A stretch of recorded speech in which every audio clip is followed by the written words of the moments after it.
বিশ্ব রাজনীতিতে নতুন বিস্ফোরণ, বুরেভেস্টেনিকের আগুনে কাঁপছে পশ্চিমা দুনিয়া। রাশিয়া যখন তার নতুন পারমাণবিক ক্রুজ ক্ষেপণাস্ত্র বুরেভেস্টেনিক মিত্রদের হাতে তুলে দেওয়ার প্রস্তাব রাখল, ঠিক সেই মুহূর্তে তেহরান থেকে ভেসে এলো এক কাঁপানো ঘোষণা: আমরা নতুন বিশ্ব ব্যবস্থা গড়ব। এ যেন এক সুরে বাঁচতে শুরু করেছে তিন শক্তির ত্রিমূর্তি, রাশিয়া, চীন ও ইরান। ২৬ অক্টোবর রাশিয়ার প্রেসিডেন্ট ভ্লাদিমির পুতিন উন্মোচন করেন এমন এক অস্ত্র যা বিশ্বের সবচেয়ে উন্নত প্রতিরক্ষা ব্যবস্থাকেও চ্যালেঞ্জ জানাতে পারে। বলা হচ্ছে, বুরেভেস্টেনিক একবার ছুটে গেলে তাকে থামানোর শক্তি পৃথিবীর কারণে। আর এই পরীক্ষার পরই পুতিনের ঘনিষ্ঠ সহযোগী দিমিত্রি মেদভেদেভ সামাজিক যোগাযোগ মাধ্যমে লেখেন, রাশিয়ার সব বন্ধুদের অভিনন্দন। শব্দটা যেন ছিল সংকেত, মিত্রদের ডাক।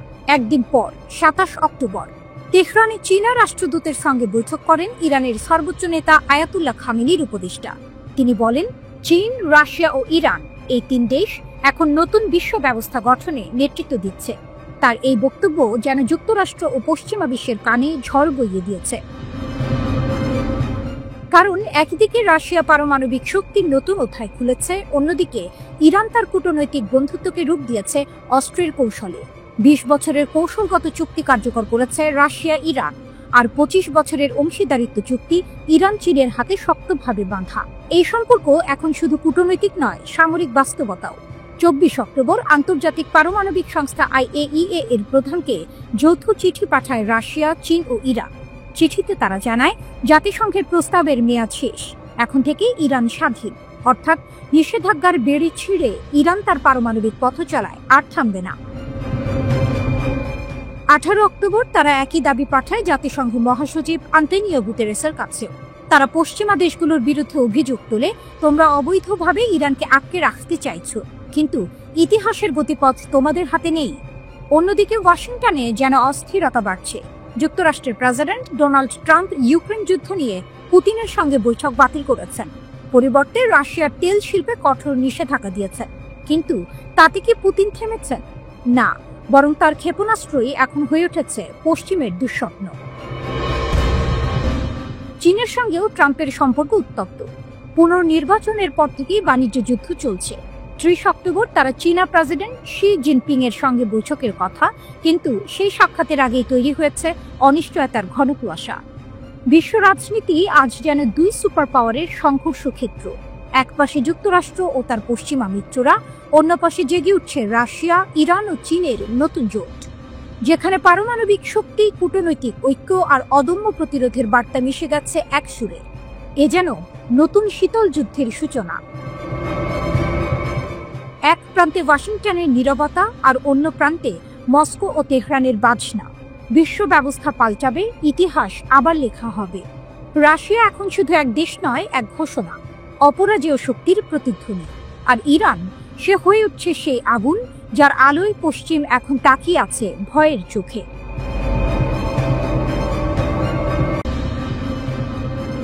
ইরান কি সত্যিই এখন পাগলখোরা, সবকিছু উড়িয়ে দিয়ে দেবে? ইরানকে ঘিরে এমন আতঙ্ক বাতাসে ঘুরছে। তারা যে কোনো মুহূর্তে অপ্রত্যাশিত ও ভয়াবহ সিদ্ধান্ত নেবে, এমনটাই মনে করে অনেকেই। কিন্তু বাস্তবতা কি মোটেই এত সরল? পরিস্থিতি দেখে বোঝা যায় এখানেও জটিল এক খেলা চলছে। ১২ দিনের সংঘাতে ইরান বিভিন্ন ধরনের রকেট ও ক্ষেপণাস্ত্র ব্যবহার করেছে। প্রথম দিকে ইসরায়েলের প্রতিরক্ষা ব্যবস্থা আর সেই সঙ্গে ইন্টারসেপ্ট সিস্টেম ভালো কাজ করলেও পরে সেটার কার্যকারিতা কিছুটা কমেছে বলে প্রতিবেদন। এটাকে শুধু প্রযুক্তির খেলা বলা যায় না, এটা আত্মবিশ্বাসের লড়াই। ইসরায়েলের সাবেক রাষ্ট্রদূত পর্যন্ত বলেছেন, ইরান মনে করে হারানোর কিছু নেই। এমন অবস্থায় দেশের নেতৃত্ব ঝুঁকিপূর্ণ সিদ্ধান্ত নিতে পারে। ইরানের শক্তি শুধু ক্ষেপণাস্ত্রেই সীমাবদ্ধ না। কূটনৈতিকভাবে তারা রাশিয়া ও চীন সহ কিছু মহাশক্তির সঙ্গে সম্পর্ক রাখে, আর আঞ্চলিকভাবে কিছু আরব দেশও গোপনে কূটনীতিক যোগাযোগ বাড়াচ্ছে। এসব মিলিয়ে ইরানের প্রভাব সীমিত নয়, এটি মধ্যপ্রাচ্যের মানচিত্রে বড় ধাক্কা দিতে পারে বলে অনেকে ভাবছেন। একই সঙ্গে বিশ্ব মহাশক্তির অবস্থান, বিশেষত মার্কিন ও ইউরোপীয় দিক থেকে কূটনীতির মাধ্যমে পরিস্থিতি নিয়ন্ত্রণে আনার চেষ্টা চলছে। শর্ত স্পষ্ট, ইরানকে পারমাণবিক সক্ষমতা থেকে বিরত রাখতে হবে। জাতিসংঘের পরমাণু কর্মসূচি বিষয়ক পর্যবেক্ষক সংস্থা IAEA এর মহাপরিচালক রাফায়েল গ্রোসি বলেছেন, ইরানের ক্ষতিগ্রস্ত পারমাণবিক স্থাপনাগুলিতে প্রায় 400 কিলোগ্রাম 60% সমৃদ্ধ ইউরেনিয়াম মজুদ রয়েছে। তেহরানের পূর্ণ সহযোগিতা ছাড়া সেখানে প্রবেশ করা সম্ভব নয়। আইএইএ প্রধান এই তথ্য প্রকাশ করেন। তিনি বলেন, ইরানের বেশিরভাগ সমৃদ্ধ ইউরেনিয়ামের সরবরাহ অক্ষত রয়েছে এবং সেটি এখনো ক্ষতিগ্রস্ত পারমাণবিক কেন্দ্রগুলির ভেতরেই মজুদ আছে। রাফায়েল গ্রোসি 18 অক্টোবর প্রকাশিত সুইস সংবাদপত্র নিউয়ে জুচার জেইতুনকে দেয়া এক সাক্ষাৎকারে বলেন, জাতিসংঘের সংস্থাটির অনুসন্ধানে জানা যায় ইরানের 60% সমৃদ্ধ ইউরেনিয়ামের অধিকাংশ ইস্পাহান এবং ফোর্দো পারমাণবিক কেন্দ্রগুলিতে মজুদ রয়েছে এবং কিছু আছে নাতানজেও। আন্তর্জাতিক আণবিক শক্তি সংস্থার মহাপরিচালক অনুমান করেন, সব মিলিয়ে ইরানের কাছে এখনো প্রায় 400 কিলোগ্রাম 60% সমৃদ্ধ ইউরেনিয়াম আছে। এর আগে আইএইএ এর একটি গোপন প্রতিবেদনে পাওয়া যায় 13 জুন পর্যন্ত ইরানের কাছে 440.9 কিলোগ্রাম বা 972 পাউন্ড পর্যন্ত 60% সমৃদ্ধ ইউরেনিয়াম ছিল। গ্রোসি এনজেডজেডকে জানান, ইসলামী প্রজাতন্ত্রের কাছে এখনো প্রায় 400 কিলোগ্রাম রয়েছে। এতে মনে হয় আইএইএ এর মূল্যায়ন অনুযায়ী দেশটির মজুদ সমৃদ্ধ ইউরেনিয়ামের বেশিরভাগই যুদ্ধে ক্ষতিগ্রস্ত হয়নি। ইরানের বেশিরভাগ সমৃদ্ধ ইউরেনিয়াম এখনো দেশটির ক্ষতিগ্রস্ত পারমাণবিক কেন্দ্রগুলির ভেতরেই রয়েছে। আইএইএ এর এমন মূল্যায়ন তেহরানও স্বীকার করে। দেশটির পররাষ্ট্রমন্ত্রী আব্বাস আরাকচি বলেছিলেন, ইসরায়েলি হামলায় ক্ষতিগ্রস্ত কেন্দ্রগুলির ধ্বংসস্তূপের নিচে সমৃদ্ধ পারমাণবিক উপাদানগুলি রয়েছে। টাইমস অফ ইসরায়েলের প্রতিবেদনে বলা হয়, ইসরায়েলকে ধ্বংস করতে অঙ্গীকারবদ্ধ ইরান পারমাণবিক অস্ত্র অর্জনের চেষ্টা করার কথা অস্বীকার করে। তবে দেশটি এমন স্তরে ইউরেনিয়াম সমৃদ্ধ করেছে যার কোনো শান্তিপূর্ণ ব্যবহার নেই। ইরান আন্তর্জাতিক পরিদর্শকদের পারমাণবিক কেন্দ্রগুলি পরীক্ষা করতে বাধা দিয়েছে এবং দেশটির ব্যালিস্টিক ক্ষেপণাস্ত্র সক্ষমতা বাড়িয়েছে। জেরুজালেমের মতে, জুনে ইসরায়েল পরমাণু কর্মসূচিটির বিরুদ্ধে সামরিক অভিযান শুরু করার ঠিক আগে ইসলামী প্রজাতন্ত্র অস্ত্রায়নের দিকে পদক্ষেপ নিয়েছিল।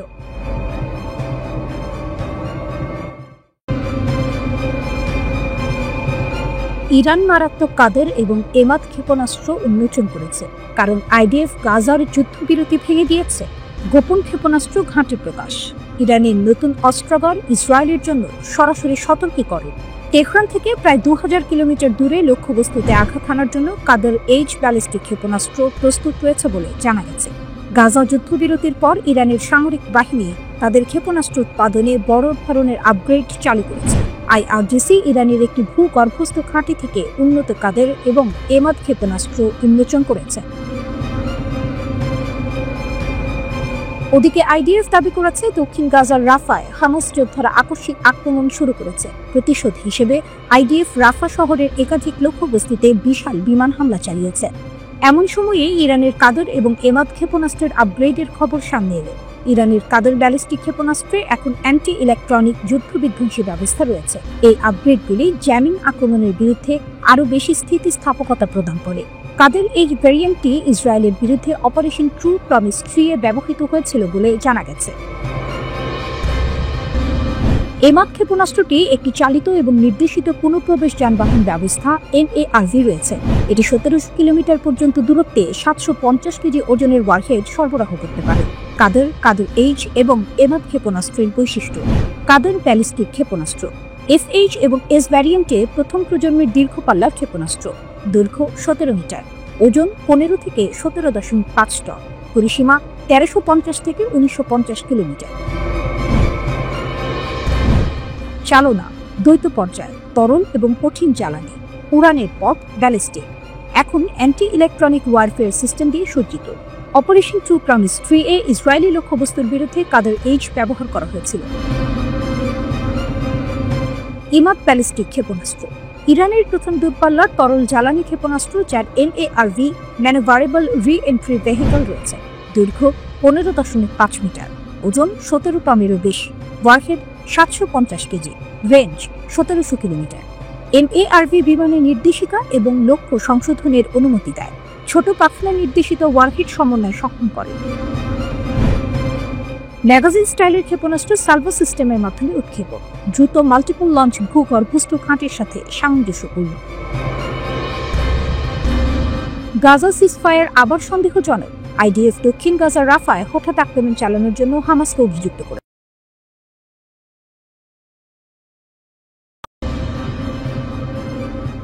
পারস্যের নতুন সূর্য। ইরানের গ্যাস ফিল্ড কি যুক্তরাষ্ট্রের ঘুম কাড়বে? মধ্যপ্রাচ্যের ভূ রাজনৈতিক মানচিত্র পরিবর্তনের পথে তেহরান। পারস্য উপসাগরের উপকূলে বাতাসে ভারী ধুলো, দূরে তেলের কূপে আগুনের লাল আভা ঝলক দিচ্ছে, কিন্তু চারপাশে নীরবতা। এই নীরবতার মধ্যে ইরানি প্রকৌশলীরা বিশাল মরুভূমির নিচে আবিষ্কার করেছেন এমন এক সম্পদ যা মধ্যপ্রাচ্যের ভূ রাজনৈতিক ভারসাম্য এক দশকের জন্য বদলে দিতে পারে। এটি সেই মুহূর্ত যখন বিশ্ব রাজনীতির মানচিত্র আরেকবার নতুন করে আঁকা শুরু হলো। বিবিসি এক প্রতিবেদনে লিখেছে, ইরানের দক্ষিণাঞ্চলের এই নতুন গ্যাস ক্ষেত্র আবিষ্কার কোনো সাধারণ ঘটনা নয়, এটা এক ভূ রাজনৈতিক কৌশল। নিষেধাজ্ঞা পেরিয়ে ইরান এখন আর শুধু একটি তেলের দেশ নয়, এটা প্রযুক্তির, বিজ্ঞানের এবং কৌশলের দেশ। নেতানিয়াহুর ৩ হুমকি এবং ইরানের শক্তি। কয়েক বছর আগে ইসরায়েলের প্রধানমন্ত্রী বেনিয়ামিন নেতানিয়াহুকে প্রশ্ন করা হয়েছিল, ইসরায়েলের জন্য সবচেয়ে বড় হুমকি কি? তিনি দ্বিধা না করেই উত্তর দিয়েছিলেন, প্রথম হুমকি ইরান, দ্বিতীয় হুমকি ইরান, তৃতীয় হুমকিও ইরান। তখন এই কথাকে রাজনৈতিক নাটক মনে হলেও আজ তা এক নিষ্ঠুর বাস্তবতার প্রতিধ্বনি।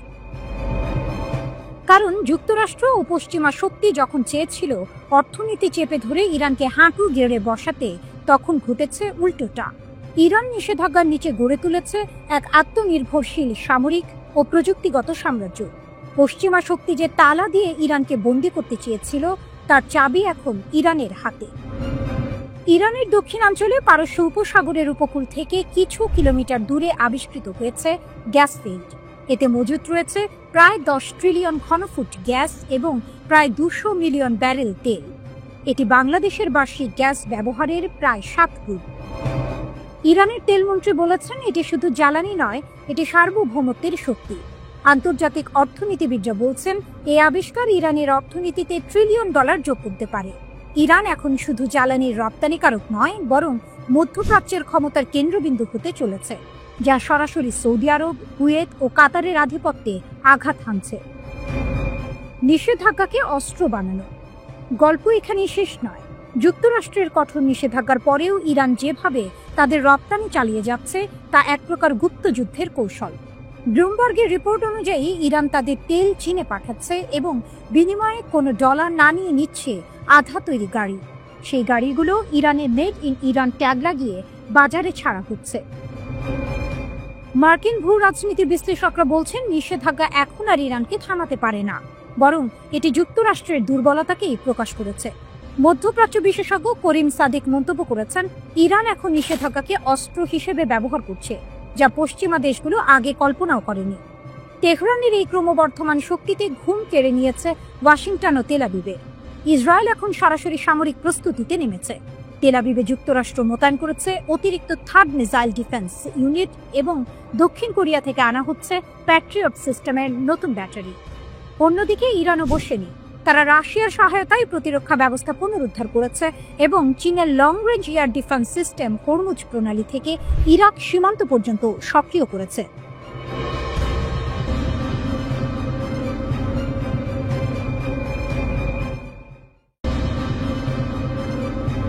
এনপিটির বাঁধন ছেড়ে ইরান কি পারমাণবিক অস্ত্রের পথে?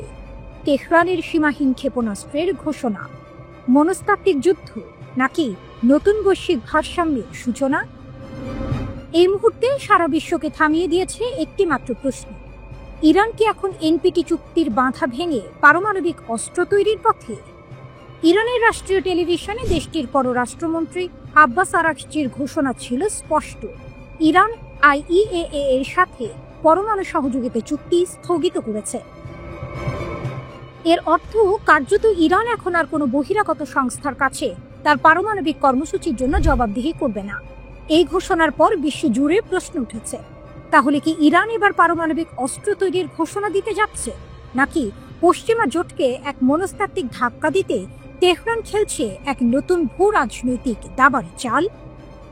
এনপিটি বা নন প্রলিফারেশন ট্রিটি হলো পারমাণবিক অস্ত্রের বিস্তার রোধের জন্য জাতিসংঘের একটি বৈশ্বিক চুক্তি।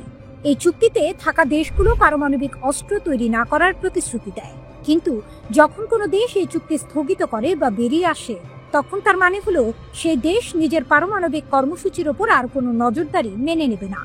কূটনৈতিক মহলে কানাঘুষা শুরু হয়েছে। ইরান কি তাহলে এবার স্বাধীন পরমাণু রাষ্ট্রের পথে হাঁটছে? বিশ্লেষকরা বলছেন, গত জুন মাসে ইসরায়েলে যুক্তরাষ্ট্রের হামলায় ইরানের বহু পরমাণু বিজ্ঞানী নিহত হওয়া এবং স্থাপনা ধ্বংসের পরই এই সিদ্ধান্তে বীজ রোপিত হয়েছিল। তেহরান এখন বলছে, তোমরা আমাদের ওপর যুদ্ধ চাপিয়ে দিয়েছ, এখন আমরা নিজেদের মতো চলব। ক্ষেপণাস্ত্রের সীমা তুলে নিলেন খামেনি। ইরানের সিদ্ধান্ত শুধু পরমাণু চুক্তি পর্যন্তই থামেনি, এর চেয়েও বড় পদক্ষেপ এসেছে ইরানের সর্বোচ্চ ধর্মীয় নেতা আয়াতুল্লাহ আলী খামেনির কাছ থেকে। দীর্ঘদিন ধরে 2200 কিলোমিটার পর্যন্ত সীমা ছিল ইরানের ক্ষেপণাস্ত্র কর্মসূচি, কিন্তু এখন সেই সীমা আর নেই। এর অর্থ কি দাঁড়ায়? ইরান এখন চাইলে এমন ক্ষেপণাস্ত্র তৈরি করতে পারে যা ইউরোপের গভীরে, এমনকি মার্কিন ঘাঁটিতেও পৌঁছাতে পারে। বিশ্লেষকরা বলছেন, এই সীমাহীন ক্ষেপণাস্ত্র ঘোষণা আসলে প্রতিশোধের প্রতিধ্বনি। তেহরানের সশস্ত্র বাহিনীর বিচার বিভাগের প্রধান আহমদ রেজা কাপুর খান তো স্পষ্ট করে বলেছেন, আমেরিকানরা ইরানের ক্ষেপণাস্ত্র রেঞ্জ 500 কিলোমিটারের নিচে নামানোর স্বপ্ন নিয়েই মরবে। অর্থাৎ ক্ষেপণাস্ত্র এখন জাতীয় মর্যাদার প্রতীক। ইরানের সামরিক কাঠামোতে চলছে এক অভূতপূর্ব জাগরণ। দেশটির রেভলিউশনারি গার্ড কর্পস আজ মধ্যপ্রাচ্যের অন্যতম শক্তিশালী এক সামরিক ইউনিট। তাদের হাতে এখন এমন অস্ত্র আছে যা 3000 কিলোমিটার দূরত্বেও আঘাত হানতে পারে। নৌবাহিনী হাতে নিয়েছে ফাতে কাদির নামের সাবমেরিন, আর আকাশে আছে খুররমশর 4, যার গতি শব্দের চেয়েও 3 গুণ বেশি। ইরানের চোখে প্রতিটি ক্ষেপণাস্ত্র শুধু ইস্পাত নয়, বরং তা হলো পশ্চিমা আধিপত্যের অপমানের জবাব।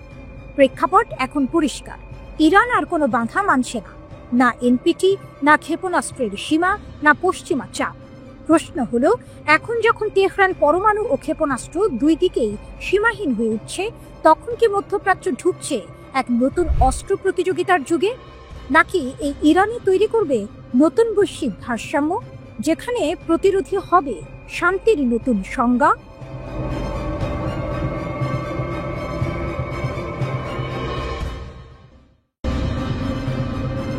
ইরানের সামরিক প্রযুক্তি মধ্যপ্রাচ্যের শক্তির নতুন মানচিত্র।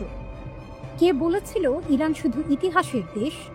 আজকের ইরান হলো প্রযুক্তির দেশ, এক দেশ যাকে থামানো ক্রমেই অসম্ভব হয়ে উঠছে। সামরিক শক্তির নতুন সংজ্ঞা লিখছে তেহরান। আকাশ থেকে সাগর, সাগর থেকে মহাকাশ, প্রতিটি দিকেই ইরান এখন বিশ্ব শক্তিদের চোখে কাঁটা হয়ে উঠেছে।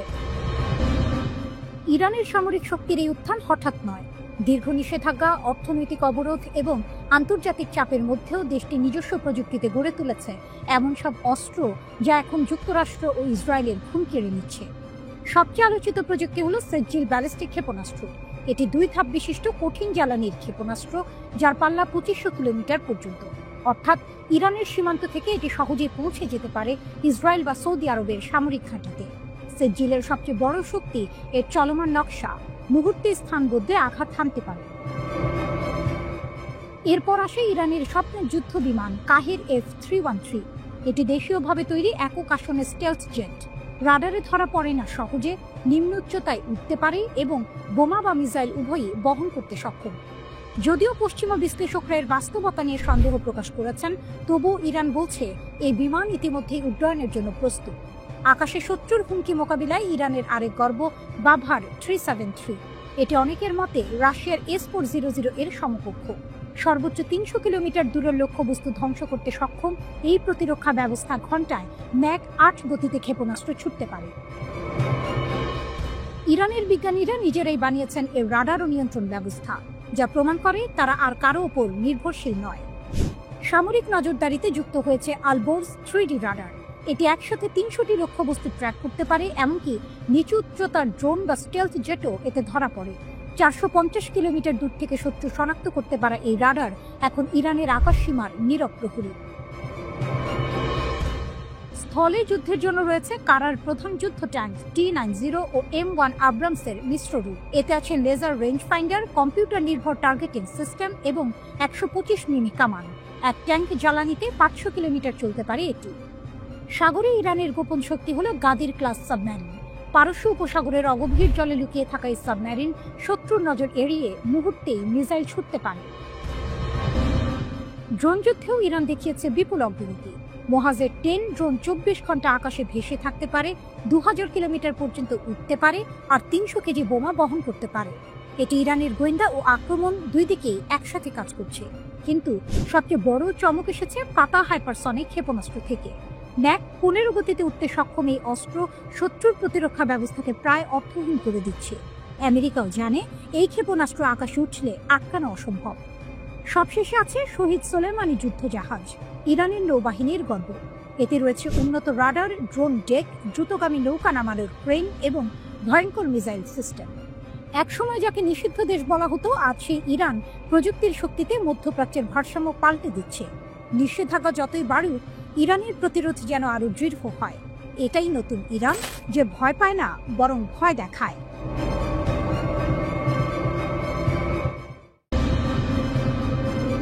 আরব সাগরের নীল জলে কি ছায়াযুদ্ধ শেষ? ইরান চীন জোটের সামনে প্রকাশ্যে পিছু হচ্ছে যুক্তরাষ্ট্র। 2025 সাল, আরব সাগরের গভীর নীল জলরাশি ভেদ করে ভেসে চলেছে এক দানবাকৃতি তেলবাহী জাহাজ ইয়াং ওয়াংফাই। জাহাজটির মাথায় উঠছে ইরানের দীপ্ত পতাকা, কিন্তু এবারের দৃশ্যপট ভিন্ন।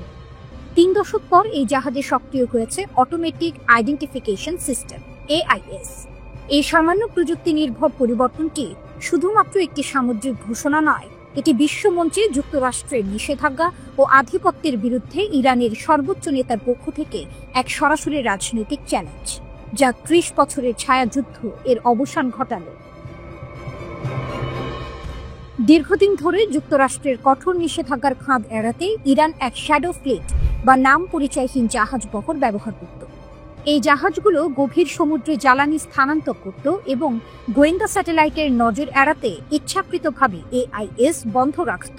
কিন্তু 2025 সালে আয়াতুল্লাহ খামেনির একটি একক নির্দেশে সেই কৌশল পাল্টে যায়। আর গোপন নয়, বিশ্ব জানুক আমরা কোথায় যাচ্ছি। এই সাহসী পদক্ষেপের নেপথ্যে রয়েছে একটি বিরাট কৌশলগত টুইস্ট। ইরান এখন একা নয়, তার পাশে প্রকাশ্যে এসে দাঁড়িয়েছে বিশ্বের দ্বিতীয় বৃহত্তম শক্তি চীন। বেজিং শুধু আশ্বাস দেয়নি, বরং এক সামরিক ছাতা তৈরি করেছে। চীনা বিশ্লেষকদের কথায় ইরানের তেলবাহী জাহাজে আঘাত হানার অর্থ হবে সরাসরি চীনের জ্বালানি নিরাপত্তায় আঘাত, যা সহ্য করা হবে না। ভারত মহাসাগর ও আরব সাগরের উপকূলে চীন ইতোমধ্যে ডেস্ট্রয়ার, যুদ্ধ জাহাজ ও সাবমেরিন মোতায়েন করে দিয়েছে। ইরানের জাহাজগুলো এখন শুধু তাদের নিজেদের পতাকা বহন করছে না, তারা চলছে চীনের সামরিক রক্ষা কবচের নিচে। ইরানের শক্তি ও যুক্তরাষ্ট্রের দ্বিধা। এই মুহূর্তে ইরান বছরে প্রায় $43 বিলিয়ন জ্বালানি তেল রপ্তানি করে, যার প্রায় 90% গন্তব্য চীন। কিন্তু এই লেনদেন শুধু অর্থের নয়, এটি একটি কৌশলগত বিনিময়ের চুক্তি। তেলের বিনিময়ে ইরান পাচ্ছে চীনের উন্নত ক্ষেপণাস্ত্র প্রযুক্তি, অত্যাধুনিক রাডার সিস্টেম এবং সাইবার নজরদারির সরঞ্জাম। সিনোট্যাকের মতো চীনা সংস্থা ইরানের শোধনাগারে বিনিয়োগ করে এর অর্থনীতিকে আরও মজবুত করেছে। ওয়াশিংটন ঘোষণা করেছিল যে চীনগামী ইরানি তেলবাহী জাহাজ তারা প্রতিহত করবে, কিন্তু বাস্তবতা ভিন্ন। রয়টার্সের বিশ্লেষণ অনুযায়ী ইরানের AIS চালু করা মানে যুক্তরাষ্ট্রকে এখন প্রকাশ্য সংঘাতে বাধ্য করা। ওয়াশিংটনের এক কর্মকর্তার আক্ষেপ, আমরা জানি তারা কোথায় আছে, কিন্তু ছোঁয়ার সাহস পাচ্ছি না। প্রথম কয়েক সপ্তাহেই দেখা যাচ্ছে ইরানের জাহাজগুলো কোনো বাধা ছাড়াই দক্ষিণ চীন সাগর পর্যন্ত পৌঁছে গেছে। বিশ্ববাজারে নিষেধাজ্ঞার আইনি ফাঁদ থাকলেও চীন ইরান জোটের সামনে সামরিক সংঘাতে জড়ানোর ঝুঁকি নিতে ভয় পাচ্ছে বিশ্বের সবচেয়ে শক্তিশালী নৌবাহিনী। এই নতুন ব্লু করিডর কেবল ইরান ও চীনের জন্য নয়, এটি গোটা দক্ষিণ এশিয়ার শক্তি সমীকরণ পাল্টে দিচ্ছে। সবচেয়ে বড় স্নায়ুযুদ্ধের কেন্দ্র এখন হরমুজ প্রণালী, বিশ্ব জ্বালানি প্রবাহের সবচেয়ে গুরুত্বপূর্ণ ধমনী। উপগ্রহ চিত্রে দেখা যাচ্ছে ইরানের তেলবাহী জাহাজগুলোর পাশে টহল দিচ্ছে 2টি চীনা যুদ্ধজাহাজ, আর দূরের বাহরাইন উপকূলে সতর্ক অবস্থানে যুক্তরাষ্ট্রের 5ম নৌবহর।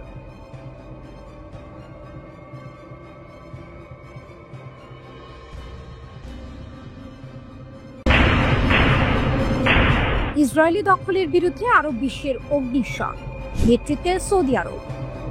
মধ্যপ্রাচ্যে নতুন এক কণ্ঠ উঠে এসেছে, দৃপ্ত, অটল ও ন্যায়ের দাবিতে সোচ্চার।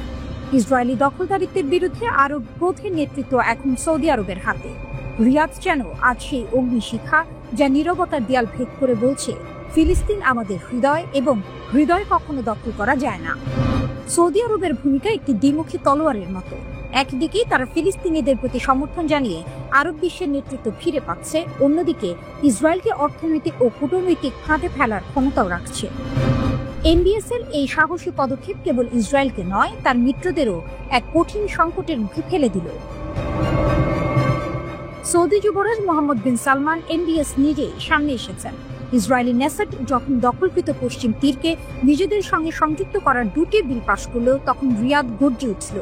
পররাষ্ট্র মন্ত্রণালয়ের ভাষায় এটি কেবল একটি আইন নয়, এটি দখলদারিত্বের নতুন মুখোশ।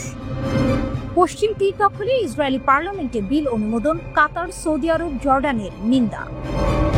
সৌদি আরব সরাসরি ঘোষণা করেছে দখলকৃত অঞ্চলের ওপর ইসরায়েলি নিয়ন্ত্রণ বৈধ নয়, এটি আন্তর্জাতিক আইনের নগ্ন লঙ্ঘন। রিয়াদ নেসাটের প্রাথমিক ভোটকে অবৈধ ও বিপজ্জনক বলে বাতিল ঘোষণা করেছে। সৌদি বিবৃতিতে বলা হয়েছে, রাজ্য ইসরায়েলি দখলদার কর্তৃপক্ষের সব বসতি সম্প্রসারণ এবং সংযুক্তিকরণ পদক্ষেপ সম্পূর্ণভাবে প্রত্যাখ্যান করছে। রিয়াদ আবারও স্মরণ করিয়ে দিয়েছে 1967 সালের সীমান্ত রেখা, যেখানে একটি স্বাধীন ফিলিস্তিনি রাষ্ট্র থাকবে, রাজধানী হবে পূর্ব জেরুজালেম। এই অবস্থান শুধু কূটনৈতিক নয়, প্রতীকীয় বটে। যেখানে অনেক আরব রাষ্ট্র নীরবতার আড়ালে নিজেদের স্বার্থ খুঁজছে, সৌদি আরব যেন ঘোষণা করছে ন্যায় বিচার ছাড়া শান্তি আসবে না। সতর্ক করেছে, ইসরায়েলের এই পদক্ষেপ আঞ্চলিক নিরাপত্তার জন্য মারাত্মক হুমকি। এই পথ রক্তের, এই পথ অস্থিরতার। রিয়াদের কণ্ঠে যেন প্রতিধ্বনিত হচ্ছে সেই সতর্কবার্তা, যা একসময় আরব জোটের পতাকায় লেখা ছিল। বিবৃতিতে বলা হয়েছে, ফিলিস্তিনি জনগণের উপর সকল আক্রমণ বন্ধ করতে হবে, আর ন্যায় ভিত্তিক দ্বিরাষ্ট্রীয় সমাধানের মাধ্যমে স্থায়ী শান্তি প্রতিষ্ঠা সম্ভব। এই নিন্দা কেবল কূটনীতির পৃষ্ঠায় সীমাবদ্ধ নয়, এটি এক আরব শক্তির জাগরণের ইঙ্গিত। যে শক্তি একসময় ইতিহাসে ইসলামী ঐক্যের প্রতীক ছিল, আজ আবার সেটি হয়ে উঠেছে ন্যায়ের পতাকা বহনকারী। সৌদি আরবের অবস্থান এখন যেন নতুন দিক নির্দেশনা দিচ্ছে পুরো আরব বিশ্বকে। রিয়াদ চুপ করে নেই, বরং বলছে যে শান্তি দখলের ওপর দাঁড়ায় তা শান্তি নয়, প্রতারণা। রিয়াদ যেন এক ভিন্ন পথ বেছে নিয়েছে, সমঝোতার নয়, প্রতিবাদের। এবং সেই প্রতিবাদের ভাষা এখন সমগ্র আরব দুনিয়ায় প্রতিধ্বনিত হচ্ছে। যখন ফিলিস্তিনের মাটিতে আগুন, তখন সৌদি আরব যেন বলছে, আমরা নীরব থাকব না। ন্যায়ের সূর্য পশ্চিম তীরের আকাশেও উঠবে। আর এই ঘোষণায় এক ঝলক দেখা যাচ্ছে সেই পুরনো আরব শক্তির, যে শক্তি দমন নয়, প্রতিরোধে বিশ্বাস করে, যে শক্তি এখন আবার ফিলিস্তিনের পক্ষে দাঁড়াতে প্রস্তুত।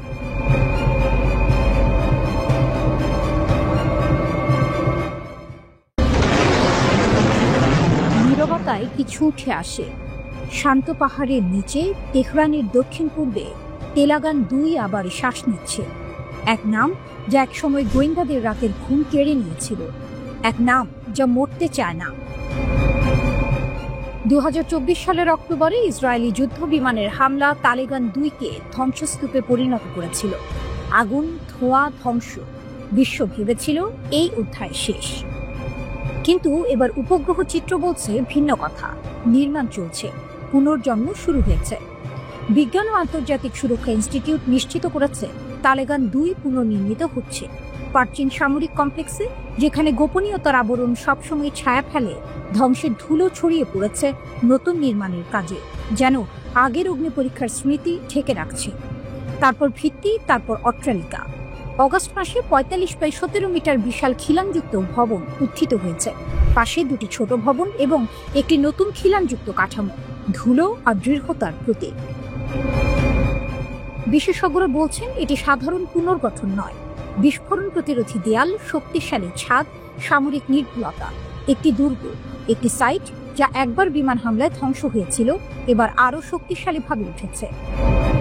তালেগান 2 ছিল ইরানের গোপন AMAD পরিকল্পনার মূল কেন্দ্র। পারমাণবিক ওয়ারহেডের জন্য উচ্চ বিস্ফোরক ট্রিগার পরীক্ষা এখানেই হতো। এটি কখনো আন্তর্জাতিক পরিদর্শনের আওতায় আসেনি। গোপন, সুরক্ষিত, অস্বীকারযোগ্য। 2003 সালে AMAD প্রকল্প বন্ধ হওয়ার পর পশ্চিমা বিশ্বের নিঃশ্বাস চলছিল, কিন্তু গোয়েন্দারা জানিয়েছিলেন কার্যকলাপ আবার শুরু হয়েছে। অক্টোবরে ইসরায়েলি আক্রমণ সেই সতর্কবাণীকে চ্যালেঞ্জ করেছিল। তাদের প্রতিশোধ ছিল স্পষ্ট। তবুও ধ্বংসের ছাই থেকে এখন আবার কিছু উঠে আসছে। এবার ইরান দেখাচ্ছে শক্তি, ইটের পর ইট, শক্তিশালী এবং সুরক্ষিত। বার্তা স্পষ্ট, আমরা শেষ করিনি। উপগ্রহ চিত্র, গোয়েন্দা নোট সবই উত্তেজনা বাড়াচ্ছে। পশ্চিমা বিশ্বের নজর এখন তালেবান 2 এর দিকে। ইরানের পারমাণবিক স্বপ্ন কি শুধু ধোঁয়ায় ঢেকে রাখা হবে, নাকি বাস্তবে শক্তি দেখাবে? বা চীনের মরুভূমিতে নির্মাণের ধুলো উঠছে, শক্তি উত্থিত হচ্ছে, তালেবান 2 তার ছাই থেকে ফিরে এসেছে। প্রশ্ন রয়ে যাচ্ছে, ইরান কি শান্তির জন্য নির্মাণ করছে, নাকি শক্তি প্রদর্শনের জন্য প্রস্তুতি নিচ্ছে? 18 অক্টোবর ইরানের জন্য ছিল এক বিশেষ দিন।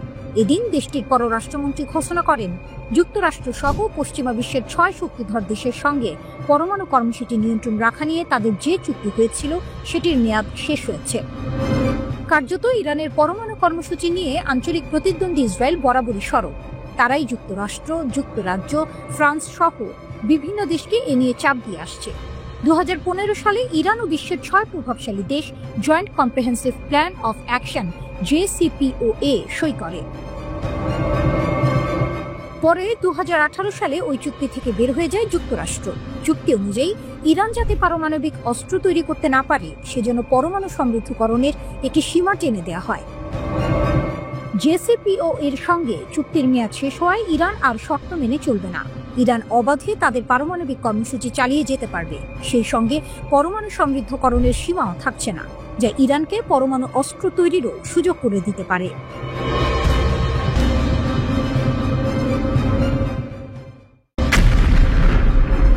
গাজার নিয়ন্ত্রণ নিচ্ছে হামাস। বিশ্বাসঘাতক নিধন অভিযান, বিশ্ব শক্তির নীরবতা ও ট্রাম্পের ধমক। গাজা, ফিলিস্তিন। যুদ্ধবিধ্বস্ত গাজা উপত্যকায় এখন এক নতুন ধরনের আতঙ্ক বিরাজ করছে। ইসরায়েলি বাহিনীর সঙ্গে দীর্ঘ লড়াইয়ের পর ফিলিস্তিনি স্বাধীনতাকামী গোষ্ঠী হামাস এখন নিজেদের অভ্যন্তরীণ ক্ষমতাকে মজবুত করতে মরিয়া। আর এর বলি হচ্ছে সেই সব বিশ্বাসঘাতক এবং সশস্ত্র গোষ্ঠী। হামাস পরিচালিত গাজার স্বরাষ্ট্র মন্ত্রণালয় এক সবচেয়ে বড় অভিযানের ঘোষণা দিয়েছে, যার লক্ষ্য উপত্যকায় কাজ করে যাওয়া অবশিষ্ট সশস্ত্র গ্যাংগুলিকে ভেঙে ফেলা। সূত্র জানিয়েছে, 10 অক্টোবর থেকে হামাস যোদ্ধারা গাজার অভ্যন্তরে তথাকথিত ইসরায়েল সমর্থিত গ্যাং এবং মিলিশিয়াদের হত্যাকাণ্ড তীব্রতর করেছে। এই দলগুলি যেমন ইসরায়েলের সাথে যুক্ত বলে পরিচালিত দগমুশ গোষ্ঠী বা উত্তর গাজার পপুলার আর্মি এবং পূর্ব রাফার পপুলার ফোর্সেস IDF থেকে অস্ত্র ও লজিস্টিক সহায়তা পায় বলে হামাসের অভিযোগ। গাজার নিরাপত্তা সূত্রগুলি এই বিদ্রোহীদের দেখছে এমন উপাদান হিসেবে যাদের মার্কিন যুক্তরাষ্ট্র হামাসের কর্তৃত্বকে দুর্বল করার জন্য ব্যবহার করতে পারে। হামাসের মতে এই সহযোগী গ্যাং সদস্যরা অপহরণ, হত্যা, নাশকতা এবং ইসরায়েলি বাহিনীর জন্য সশস্ত্র আবরণ সরবরাহের মতো কাজে জড়িত। হামাসের এই বিশ্বাসঘাতকদের হত্যা অভিযান যুদ্ধবিধ্বস্ত ছিটমহল জুড়ে পূর্ণ নিয়ন্ত্রণ ও স্থিতিশীলতা পুনরুদ্ধারের জন্য এক কঠোর পদক্ষেপ। হামাসের এই অভ্যন্তরীণ শুদ্ধি অভিযান যখন তুঙ্গে, তখন আন্তর্জাতিক রাজনীতিতে এক অপ্রত্যাশিত মোড় দেখা দিয়েছে। হামাস কেবল ইসরায়েল নয়, আরব বিশ্বের কিছু অংশ এবং এমনকি মার্কিন যুক্তরাষ্ট্রকেও সরাসরি চ্যালেঞ্জ জানাচ্ছে। তারা যেন একাই নিজেদের নিয়ন্তা হওয়ার শপথ নিয়েছে। এই পরিস্থিতিতে মার্কিন প্রেসিডেন্ট ডোনাল্ড ট্রাম্পের মন্তব্য নতুন করে উত্তেজনা সৃষ্টি করেছে। যদিও তিনি প্রাথমিকভাবে হামাসের গ্যাং দমনের পদক্ষেপকে খুব খারাপ লোক নির্মূলের কাজ বলে সম্মতি জানিয়েছিলেন, চুক্তি ভঙ্গ এবং নিরীহ মানুষ হত্যার অভিযোগ উঠলে তার সুর পাল্টায়। ট্রাম্প এক কথোপকথনে হামাসকে তীব্র ভাষায় হুমকি দেন, স্পষ্টতই ইঙ্গিত দেন যে মার্কিন বাহিনী সরাসরি না গেলেও খুব কাছের মানুষ আছে যারা ভেতরে যাবে, তবে আমাদের তত্ত্বাবধানে। এই মন্তব্যে এক শীতল বার্তা ছিল, হামাসকে তার শর্তেই চলতে হবে, নতুবা আন্তর্জাতিক হস্তক্ষেপের জন্য প্রস্তুত থাকতে হবে। হামাসের শক্তি, টানেলের গভীরে গোপন ফিসফিসানি। এই রক্তক্ষয়ী সংঘাতের মধ্যেও হামাসের শক্তি নিয়ে প্রশ্ন জাগে। একটি ছোট উপত্যকায় এত আন্তর্জাতিক চাপ, ইসরায়েলের সামরিক অভিযান এবং অভ্যন্তরীণ বিদ্রোহের মধ্যেও তারা কিভাবে এত শক্তিশালী অবস্থান ধরে রেখেছে? হামাসের শক্তি লুকিয়ে আছে তাদের অবিশ্বাস্য গোপনীয়তা এবং ইসরায়েলকে আঘাত করার ক্ষমতার মধ্যে। তারা ইসরায়েল এবং মার্কিন যুক্তরাষ্ট্রের চোখ রাঙানিকে উপেক্ষা করে যে অভ্যন্তরীণ শুদ্ধি অভিযান চালাচ্ছে তা তাদের লৌহ কঠিন নিয়ন্ত্রণকেই প্রমাণ করে। তবে এই অভিযান গাজাকে শান্ত করবে নাকি আরো গভীর ও ভয়াবহ গৃহযুদ্ধের দিকে ঠেলে দেবে, সেটাই এখন সবচেয়ে বড় প্রশ্ন। ইসরায়েল ও আমেরিকা থেকে নজর সরিয়ে হামাস কি এখন গাজাকে নিজেদের দুর্ভেদ্য দুর্গ হিসেবে পুনর্নির্মাণ করছে, যেখানে তাদের কথার বাইরে দ্বিতীয় কোনো কথা বলার সাহস কারো থাকবে না?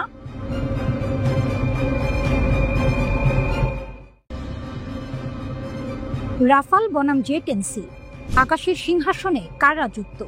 ফ্রান্সের গর্জন নাকি চীনের ঝড়? আকাশ, যেখানে গতি মানেই বেঁচে থাকা আর ভুল মানেই ধ্বংস, সেই নীল শূন্যে এখন আলোচনার কেন্দ্রবিন্দু দুটি যুদ্ধ বিমান, ফ্রান্সের রাফাল আর চীনের জে-10সি। দেখতে ভিন্ন, প্রযুক্তিতে আলাদা, কিন্তু প্রশ্ন একটাই, যুদ্ধে কে হবে রাজা? রাফাল হলো এক বহুমুখী যুদ্ধ বিমান যা তৈরি করেছে ফ্রান্সের দাসো এভিয়েশন। এই বিমানের গতি ঘন্টায় প্রায় 2200 কিলোমিটার, আর এটি পারমাণবিক অস্ত্র বহন করতে সক্ষম। অর্থাৎ রাফাল কেবল আকাশ যুদ্ধের অস্ত্র নয়, এটি এক উড়ন্ত শক্তির প্রতীক, এক মহাশক্তিধর যুদ্ধযন্ত্র। অন্যদিকে জে-10সি হলো চীনের আধুনিক ফাইটার জেট, যা সজ্জিত শক্তিশালী নিক্স রাডার এবং AESA বা অ্যাক্টিভ ইলেকট্রনিক্যালি স্ক্যান্ড অ্যারে প্রযুক্তি দিয়ে। এটি চীনের সামরিক প্রযুক্তির নতুন দিগন্ত খুলে দিয়েছে। তবে বিশেষজ্ঞদের মতে রাফালের সেন্সর প্রযুক্তি এবং ইলেকট্রনিক ওয়ারফেয়ার সিস্টেম একে করেছে আরও নির্ভরযোগ্য ও মারাত্মক। গত মে মাসে ভারত ও পাকিস্তানের মধ্যে সংঘাতের সময় রাফাল যুদ্ধ বিমান নিয়ে আলোচনা হয়েছিল ব্যাপকভাবে। পাকিস্তানের দাবি ছিল তারা চীনের তৈরি জেট ইঞ্জিন চালিত যুদ্ধ বিমান দিয়ে ভারতের একটি রাফাল ভূপাতিত করেছে, তবে ভারত সেই দাবি অস্বীকার করেছিল। এখন আবার আলোচনা এসেছে জে-10সি যুদ্ধ বিমান, তবে এবার বাংলাদেশের প্রেক্ষাপটে। কারণ এ মাসের শুরুর দিকে কয়েকটি সংবাদ মাধ্যমে খবর প্রকাশ হয়েছে যে বাংলাদেশ চীন থেকে প্রায় $2 বিলিয়ন ব্যয়ে 20টি জে-10সি যুদ্ধ বিমান কিনতে যাচ্ছে। এই জে-10সি আসলে জে-10সি বি মডেলের রপ্তানিযোগ্য সংস্করণ, যা বিদেশি ক্রেতাদের জন্য চীন তৈরি করেছে। এরপর স্বাভাবিকভাবেই দুই ধরনের যুদ্ধ বিমানের পার্থক্য নিয়ে কৌতূহল তৈরি হয়েছে অনেকের মনে। প্রশ্নটা এখন একটাই, রাফাল আর জে-10সি দুইয়ের মধ্যে পার্থক্য আসলে কোন কোন জায়গায়? ফ্রান্সের দাসো এভিয়েশনের তৈরি রাফাল যুদ্ধ বিমান যেন আকাশের সর্বগামী যোদ্ধা। ঘন্টায় গতি 2200 কিলোমিটার, আক্রমণ চালাতে পারে শত্রুর মাটিতে, আকাশে, এমনকি সমুদ্রেও। আর সবচেয়ে ভয়ঙ্কর দিক, এটি বহন করতে পারে পারমাণবিক অস্ত্র। অন্যদিকে চীনের তৈরি জে-10সি হলো এক আধুনিক, স্মার্ট ও দ্রুত প্রতিদ্বন্দ্বী, যা রয়েছে শক্তিশালী AESA রাডার আর উন্নত এভিওনিক্স সিস্টেম। কিন্তু পার্থক্য সেখানেই শেষ নয়। রাফাল চলে দুটি ইঞ্জিনে, মানে এক ইঞ্জিনে আঘাত লাগলেও আরেকটি তাকে বাঁচিয়ে আনতে পারে। বিপরীতে জে-10সি হলো একক ইঞ্জিনের যুদ্ধ বিমান, দাম কম কিন্তু ঝুঁকি বেশি। যুদ্ধক্ষেত্রে একবার ইঞ্জিনের সমস্যা হলে পাইলটের জীবন বাজি। ওজন আর বহন ক্ষমতার দিক থেকেও রাফাল এগিয়ে। এর সর্বোচ্চ টেক অফ ওজন 24.5 টন, যেখানে জে-10সির সীমা প্রায় 19 টন। এর মানে রাফাল নিতে পারে বেশি জ্বালানি, উঠতে পারে অনেক দূরে, আর বহন করতে পারে আরো ভারী অস্ত্র ভাণ্ডার। দূরপাল্লার যুদ্ধে কে এগিয়ে? রাফালকে ধরা হয় লং রেঞ্জ যোদ্ধা, যে শত্রুকে অনেক দূর থেকেই ধ্বংস করতে পারে, আর জে-10সি কার্যকর মিড রেঞ্জ লড়াই। তবে জে-10সির হাতে আছে ভয়ঙ্কর অস্ত্র, PL-15 মিসাইল, যা চোখে দেখা যায় না এমন লক্ষ্যেও আঘাত হানতে পারে। এই মিসাইল নিজেই রাডার চালিয়ে লক্ষ্য খুঁজে নেয়, তাই রাফালের মতো প্রতিপক্ষকেও ভোগাতে পারে অনেক দূর থেকে। তবে ফরাসি রাফালকে আলাদা করেছে এর ইলেকট্রনিক ওয়ারফেয়ার সিস্টেম স্পেকট্রা। এটি শুধু শত্রু রাডার এড়াতেই নয়, বরং তাদের যোগাযোগও জ্যাম করে দিতে পারে। বিশ্লেষকরা বলেন রাফালের স্পেকট্রা সিস্টেম বিশ্বের অন্যতম উন্নত যুদ্ধ প্রযুক্তি। রাফালে রয়েছে 14টি হার্ড পয়েন্ট, যেখানে ট্যাঙ্ক, মিসাইল, ক্রুজ অস্ত্র সব একসাথে বহনযোগ্য। জে-10সি যদিও প্রযুক্তিতে এগিয়ে আসছে, তবুও যুদ্ধক্ষেত্রের অভিজ্ঞতায় পিছিয়ে। রাফাল ইতোমধ্যে লিবিয়া, সিরিয়া ও আফ্রিকার যুদ্ধক্ষেত্রে পরীক্ষিত। জে-10সি এখনো তুলনামূলক নতুন মুখ। আর দাম, এখানেই জে-10সির জয়। একটি রাফালের দাম যেখানে $80 থেকে $125 মিলিয়ন, সেখানে জে-10সি পাওয়া যায় $40 থেকে $60 মিলিয়ন। তাই যারা পশ্চিমা যুদ্ধ বিমান কিনতে পারেন না বা চান না, তাদের জন্য চীনা ফাইটার এখন এক প্রিয় বিকল্প। বিশ্লেষকদের ভাষায় পরিষ্কার আকাশে, দক্ষ কৌশলে রাফাল অজেয়, কিন্তু PL-15 হাতে জে-10সিও কম ভয়ঙ্কর নয়। শেষ পর্যন্ত রাফাল যেখানে রাজকীয় পরিপূর্ণতা, জে-10সি সেখানে দ্রুত উত্থানের প্রতীক। একদিকে ফরাসি নিখুঁত প্রকৌশল, অন্যদিকে চীনা সাহসী উদ্ভাবন। প্রশ্নটা তাই এখনো খোলা, যখন তারা মুখোমুখি হবে আকাশে গর্জন তুলবে কে? রাফালের গর্ব নাকি জে-10সির গতি? একই আকাশে দুই যোদ্ধা, একটি ইউরোপের অহংকার, অন্যটি এশিয়ার উচ্চাকাঙ্ক্ষা। বিজয়ী হোক যেই হোক, আকাশে তখন শুধু শোনা যাবে একটাই শব্দ, গর্জন। সেপ্টেম্বরে যখন রাশিয়ার ড্রোনগুলো পোল্যান্ডের আকাশ ছুঁয়ে যায়, তখন ইউরোপ কেঁপে ওঠে। ন্যাটো দ্রুত যুদ্ধবিমান উড়ায়। তারা ছোড়ে A9 সাইড উইন্ডার ক্ষেপণাস্ত্র। প্রতিটির দাম $4 লাখ বেশি। আর যে ড্রোনগুলো তারা ভূপাতিত করে সেগুলোর দাম ক্ষেপণাস্ত্রের তুলনায় শতভাগেরও কম। এ যেন কোটি টাকায় কয়েন মারার খেলা। এস্তোনিয়াতেও ঘটল একই কাহিনী। রুশ বিমান আকাশে ঢুকতেই ইতালির F-35 আর তুরস্কের AWACS জেগে উঠল।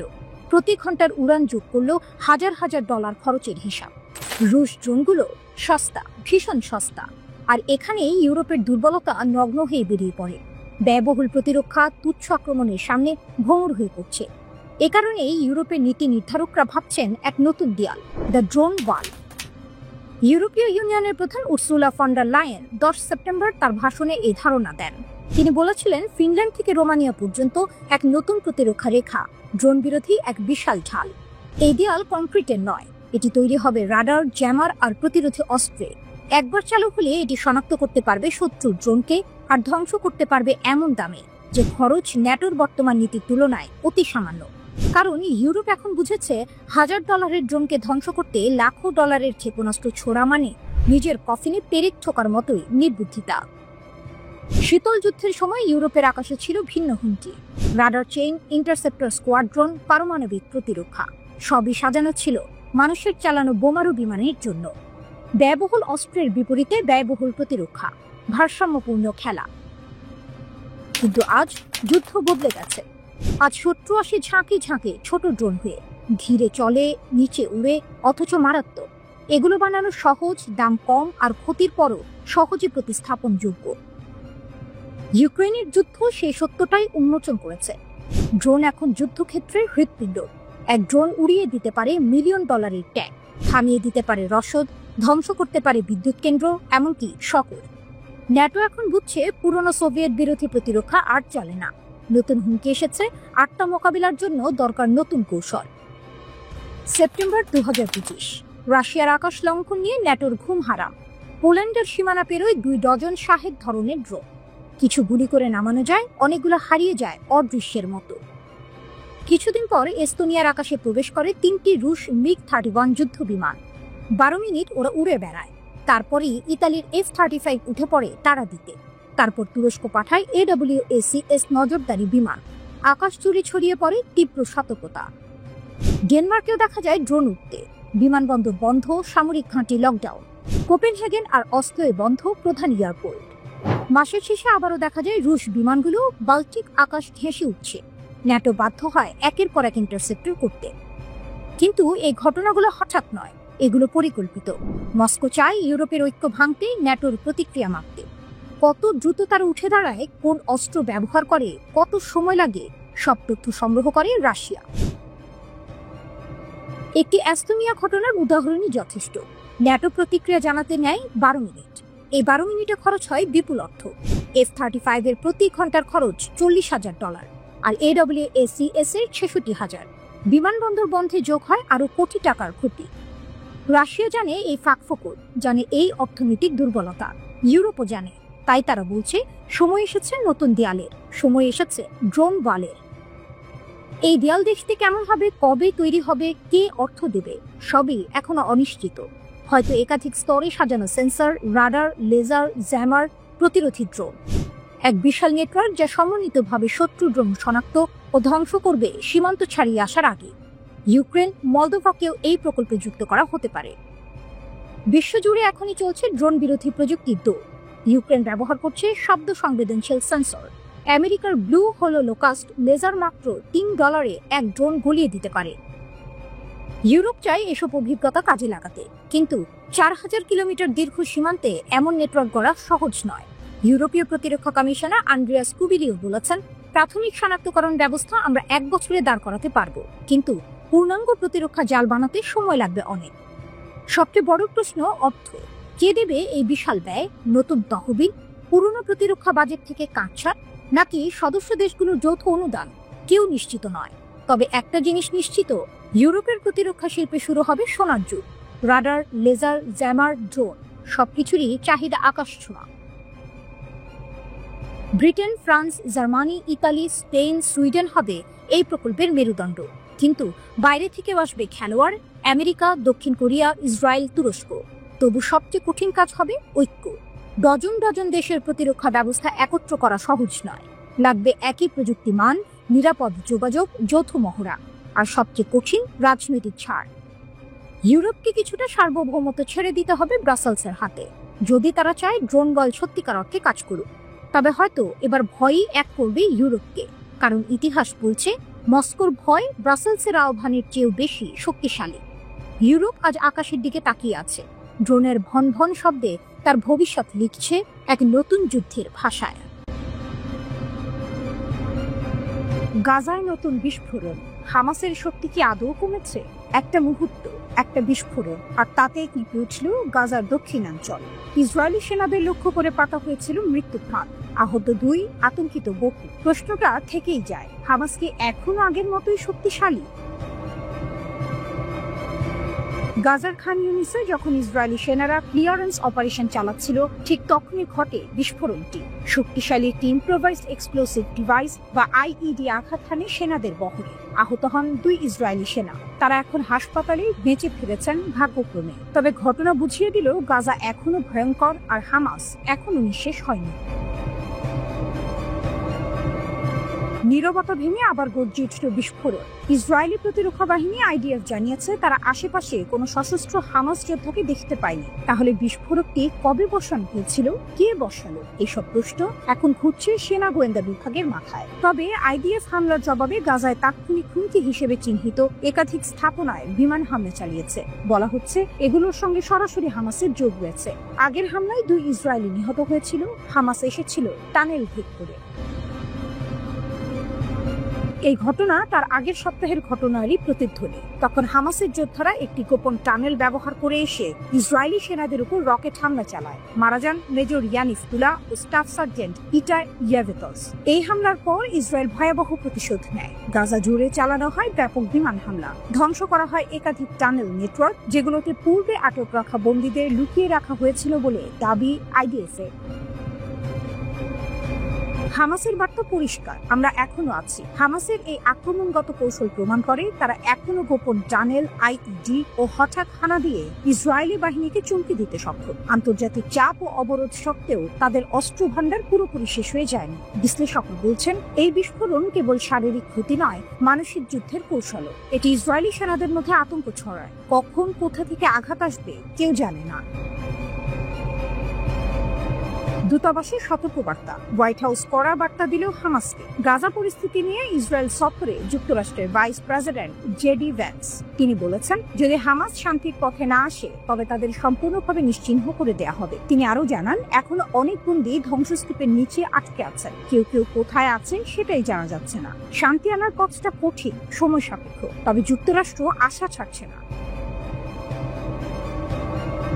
গাজা এখন বারুদের ডিব্বা, হামাসের ছায়া এখনো ঘন। যদিও আন্তর্জাতিক মহল চেষ্টা করছে যুদ্ধ থামাতে, তবে গাজার বিস্ফোরণ বার্তা দিচ্ছে শান্তি এখনো অনেক দূর। হামাস হয়তো আঘাতের পর পালিয়ে যাচ্ছে, কিন্তু তারা এখনো আছে ছায়ার মতো, নিঃশব্দে, প্রস্তুত আরেক বিস্ফোরণের জন্য। তেল আবিবের বুকে মোসাদের গোপন আস্তানা ফাঁস। ইরানের গুপ্তচরদের বিস্ময়কর অভিযানে স্তব্ধ ইসরায়েল। তেল আবিবের রোদে যখন দিনটা ছিল একেবারে স্বাভাবিক, তখন হঠাৎই এক ঝলক খবর কাঁপিয়ে দিল গোটা ইসরায়েল। ইরানের গোয়েন্দা সংস্থা দাবি করেছে তারা উন্মোচন করেছে মোসাদের গোপন নেস্ট, সেই রহস্যময় আস্তানা যেখানে থেকে চালানো হতো তথ্যযুদ্ধ, ষড়যন্ত্র আর প্রচারণা। ইসরায়েলি নিরাপত্তা বৃত্তে যেন বজ্রপাতের মতো পড়ল এই সংবাদ।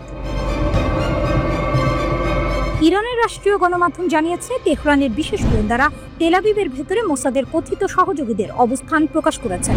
অভিযানের মূল লক্ষ্য ছিল লন্ডন ভিত্তিক ইরান ইন্টারন্যাশনাল চ্যানেলের সঙ্গে যুক্ত ব্যক্তিরা, যাদের ইরান দীর্ঘদিন ধরে তথ্যযুদ্ধের সৈনিক হিসেবে বিবেচনা করে আসছে। রাষ্ট্রীয় টেলিভিশনে প্রচারিত ভিডিওতে দেখা যায় বেশ কয়েকজন সাংবাদিক, বিশ্লেষক ও সম্প্রচারকের ছবি, বাড়ির ঠিকানা ও চলাফেরার পথ। তাদের মধ্যে ছিলেন বাবুক এশাঘি, যাকে ট্র্যাক করা হয়েছে তেল আবিবের দক্ষিণের হোলনের দেগানিয়া স্ট্রিটে, যেখানে চ্যানেলের একটি মূল ঘাঁটি বলে দাবি করেছে ইরানি গোয়েন্দারা। আরেক নাম মীর জাভেদ আনভার, যিনি নিয়মিতভাবে ইরান ইন্টারন্যাশনালের অতিথি হিসেবে উপস্থিত হন। প্রতিবেদনে বলা হয়েছে তিনি তেল আবিবেই বসবাস করতেন। আরও চমকপ্রদ তথ্য উঠে এসেছে। তালিকায় রয়েছে মেনাশে আমির, 1979 সাল থেকে ইসরায়েলে বসবাসকারী ইরানি বংশোদ্ভূত এক ব্রডকাস্টার। ইরানি মিডিয়া তাকে বর্ণনা করেছে স্বঘোষিত জায়ানবাদী, যাকে নাকি মোসাদ বহু বছর আগে নিয়োগ করেছিল। শুধু তাই নয়, ইরানি প্রতিবেদন উঠে এসেছে ইসরায়েলি সামরিক মুখপাত্র কামাল পেনাসির নামও। তাকে নজরদারিতে রাখা হয়েছে বলে জানিয়েছে ইরানের রাষ্ট্রীয় সংবাদ মাধ্যম। প্রেস টিভির এক প্রতিবেদনে দাবি করা হয়েছে, মোসাদ প্রায়ই বিদেশি মিডিয়া নেটওয়ার্ক ব্যবহার করে ইরানের বিরুদ্ধে প্রচারণা চালায়। ইরানের পক্ষ থেকে অভিযোগ, ইরান ইন্টারন্যাশনাল আসলে কোনো সংবাদ মাধ্যম নয়, বরং ইহুদিবাদী শাসনের মুখপাত্র, যারা গাজা যুদ্ধের সময় ইসরায়েলি বয়ান ছড়িয়ে দিয়েছে এবং তেহরানের অভ্যন্তরে অস্থিরতা উস্কে দিয়েছে। তেহরান জানিয়েছে, এই প্রকাশ কেবল নাম ফাঁস নয়, এটি এক গোয়েন্দা প্রতিশোধের বার্তা, যা প্রমাণ করে ইরানের প্রযুক্তিগত ও মানব গোয়েন্দা ক্ষমতা কত গভীরে পৌঁছে গেছে। বিশ্লেষকরা বলছেন, ইরানের এই পদক্ষেপ নিছক তথ্যযুদ্ধ নয়, বরং এটি ইসরায়েলের অভ্যন্তরে নিরাপত্তার প্রাচীর ভেঙে ফেলার এক মনস্তাত্ত্বিক আঘাত। যে দেশে গোয়েন্দা সংস্থা মোসাদকে পৃথিবীর অন্যতম শক্তিশালী ধরা হয়, সেই তেল আবিবেই এখন আতঙ্ক।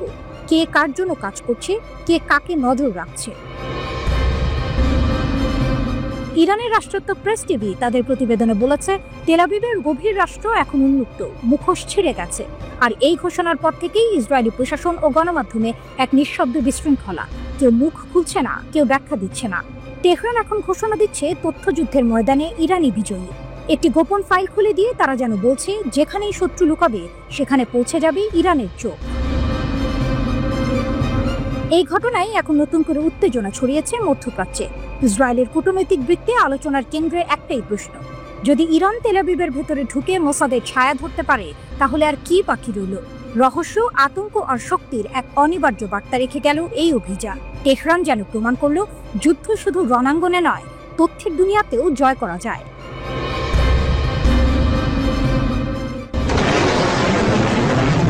মধ্যপ্রাচ্যের বাতাসে আবারও কাঁপন। একসময় ইসরায়েলের ঘনিষ্ঠ মিত্র হিসেবে পরিচিত সংযুক্ত আরব আমিরাত হঠাৎ যেন কূটনৈতিক বোমা ফেলেছে। আবুধাবির সম্মেলন হলে বাজল এক নতুন বার্তা, আর না, কোনো সংযোজন নয়।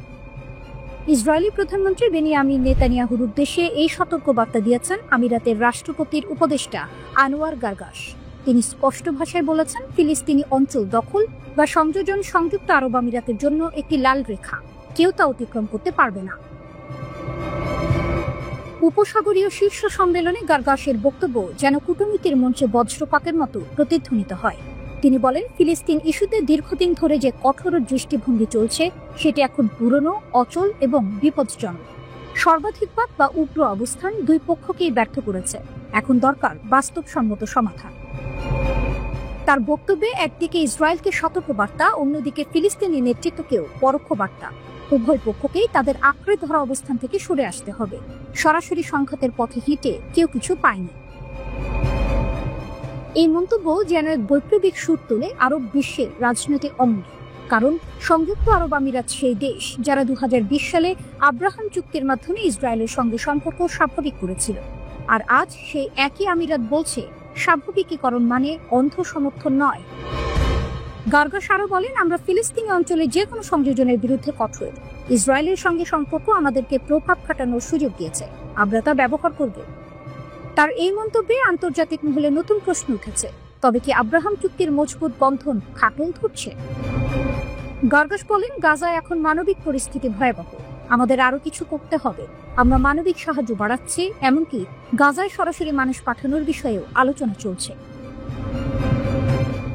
এই ঘোষণায় যেন মানবতার এক নতুন প্রতিধ্বনি শোনা গেল। যুদ্ধের ধোঁয়া ও ধ্বংসের ভেতর থেকে এক আরব কণ্ঠ বলছে, আমরা নীরব দর্শক নই। তিনি আরও জোর দিয়ে বলেন, শান্তির জন্য ফিলিস্তিনি কর্তৃপক্ষের ভূমিকা অপরিহার্য, তাদের বাদ দিয়ে টেকসই সমাধান অসম্ভব। গারগাশের এই বক্তব্য শুধু ইসরায়েলের জন্য নয়, গোটা আরব বিশ্বের জন্য এক জাগরণের বার্তা। তিনি জানান, আমিরাত প্রায়ই একা দাঁড়িয়েছে সংস্কারের পক্ষে, কিন্তু আমরা বিশ্বাস করি বাস্তববাদী শান্তির একমাত্র পথ। এখানেই শেষ নয়, ওয়াশিংটনের ভূমিকা নিয়েও গারগাশ প্রশংসা করেন। বলেন, মার্কিন যুক্তরাষ্ট্র যুদ্ধবিরতি বজায় রাখতে যে ভূমিকা রেখেছে তা গুরুত্বপূর্ণ। আঞ্চলিক স্থিতিশীলতায় তাদের অংশগ্রহণ অপরিহার্য। তবে বিশ্লেষকদের মতে এই মন্তব্য শুধু কূটনৈতিক আহ্বান নয়, এটি এক শক্তিশালী রাজনৈতিক বার্তা, যে বার্তা নেতানিয়াহু টেবিলে পৌঁছে গেছে। বার্তা স্পষ্ট, ইসরায়েল যদি ফিলিস্তিন দখলের কথা এগোয়, তবে সবচেয়ে প্রো ইসরায়েল আরব জাতীয় মুখ ফিরিয়ে নেবে। এই মুহূর্তে আবুধাবির নীরব রাতেও যেন প্রতিধ্বনিত হচ্ছে গার্গাশের সতর্কতা। সর্বাধিকবাদ সকলকে ব্যর্থ করেছে, এখন সময় পরিবর্তনের। এক কূটনৈতিক বাক্যের আড়ালেই যেন লুকিয়ে আছে এক মহাযুদ্ধের সতর্ক ঘণ্টা।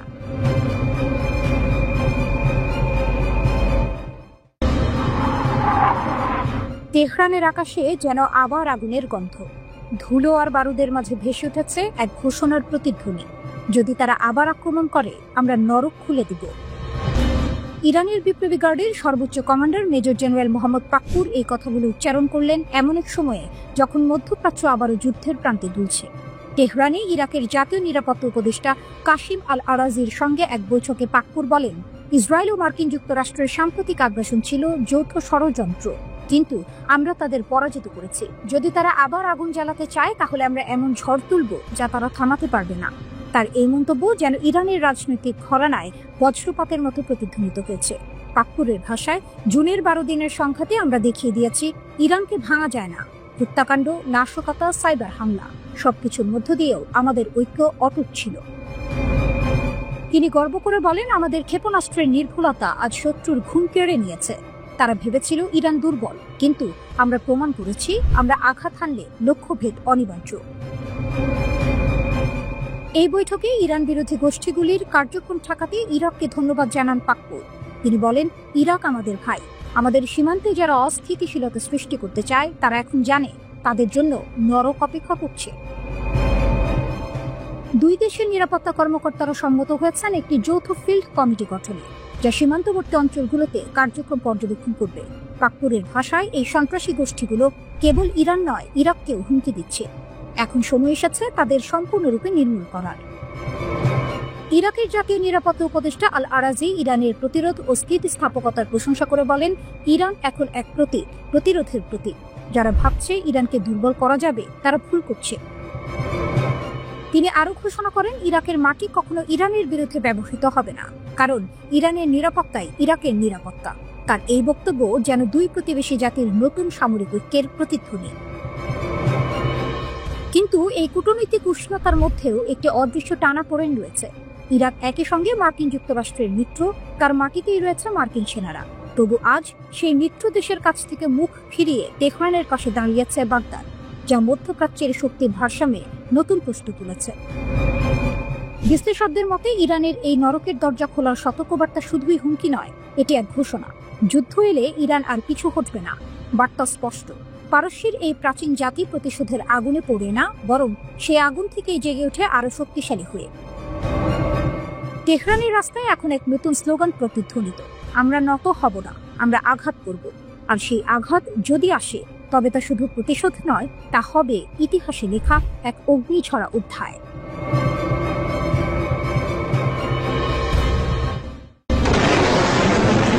গাজা যুদ্ধের 2 বছর পরেও হামাসের অদম্য শক্তি। 2 বছরের অব্যাহত সংঘাতের পরও গাজার আকাশে একটি নামকরা সংকেত, হামাস এখনো শক্তিশালী। ইসরায়েলের সেনাবাহিনী দাবি করেছে 22,000 যোদ্ধা নিহত হলেও হামাসের হাতে এখনো প্রায় 20,000 অভিজ্ঞ যোদ্ধা আছে। 7 অক্টোবর 2023 হামলার আগে হামাসের শক্তি ছিল প্রায় 30,000 যোদ্ধা, 5টি ব্রিগেডে ভাগ করা। আইডিএফ এর তথ্যানুযায়ী হামাসের বাহিনী 24টি ব্যাটালিয়ন এবং প্রায় 140টি ছোট কোম্পানি নিয়ে গঠিত ছিল। এটি শুধু সংখ্যা নয়, এটি হলো পরিকল্পনা, সংগঠন এবং যুদ্ধ প্রস্তুতির এক জটিল কাঠামো। ইসরায়েল দাবি করেছে যে গাজা যুদ্ধের সময় তারা 22,000 জনেরও বেশি হামাস যোদ্ধাকে হত্যা করেছে। তবুও ক্ষয়ক্ষতি সত্ত্বেও হামাস নতুন সদস্য নিয়োগ করেছে। যদিও আইডিএফ তাদের দুর্বল প্রশিক্ষিত বলে বর্ণনা করেছে, বাস্তবতা হচ্ছে এই নতুন যোদ্ধারা আগের চেয়ে আরো ফুরফুরে এবং প্রস্তুত। গত বছর ইসরায়েলি সেনারা স্পষ্ট করে বলেছিল যে হামাস এখন একটি গেরিলা গোষ্ঠী, প্রচলিত সামরিক বাহিনী নয়। এরা আক্রমণ করে, চাপে রাখে এবং অপ্রত্যাশিত সময়ে আঘাত হানতে সক্ষম। হামাসের শক্তি শুধু মানুষে সীমাবদ্ধ নয়, তাদের কাছে শত শত রকেট আছে, যার মধ্যে অনেকগুলি মধ্য ইসরায়েলের গভীরে আঘাত করতে সক্ষম। এছাড়াও হামাস হাজার হাজার ছোট অস্ত্র ধরে রেখেছে। এই অস্ত্র ও রকেট হামাসকে তৈরি করেছে এক অনন্য স্থিতিশীল প্রতিরক্ষা কাঠামো। আইডিএফ দাবি করেছে যে তারা হামাসের প্রায় 25% টানেল নেটওয়ার্ক ধ্বংস করেছে, যা মূলত হামলা ও অস্ত্র সরবরাহের জন্য ব্যবহৃত হতো। কিন্তু অনেক টানেল এখনো অক্ষত, এমনকি যেখানে ইসরায়েলি সেনারা প্রবেশ করেনি। এই টানেলগুলো হামাসকে দেয় দ্রুত গতিতে যে কোনো স্থানে উপস্থিত হওয়ার ক্ষমতা। 9 অক্টোবরের যুদ্ধবিরতি পরেও হামাস আক্রমণ চালিয়েছে। দক্ষিণ গাজায় সীমান্তের একটি টানেল থেকে আরপিজি ছোড়া হয় এবং একটি ইসরায়েলি যান ধ্বংস হয়। নিহত হন মেজর ইয়ানিফ কুলা এবং স্টাফ সার্জেন্ট ইতাই ইয়াতে। ইসরায়েলি প্রতিক্রিয়া ছিল ক্ষেপণাস্ত্র এবং বিমান হামলা। গাজায় হামাসের অবকাঠামো লক্ষ্য করে আইডিএফ ধ্বংস করেছে একটি বড় টানেল নেটওয়ার্ক, যেখানে ধারণা করা হয় প্রাক্তন জিম্মিরা রাখা ছিল। যুদ্ধবিরতি সত্ত্বেও গাজার আকাশ এখন উত্তেজনায় ভরা। হামাস নিহত হওয়া যোদ্ধার সংখ্যাকে মাপছে না। শক্তি, ধৈর্য এবং স্ট্র্যাটেজিক চ্যানেলের কারণে তারা এখনও অঞ্চলে এক অদম্য শক্তি হিসেবে উপস্থিত। গাজা যুদ্ধ প্রমাণ করেছে সংখ্যার কমে যাওয়া মানেই শক্তির অবসান নয়। যুদ্ধক্ষেত্রে হামাস এখন নতুনভাবে জেগে উঠেছে।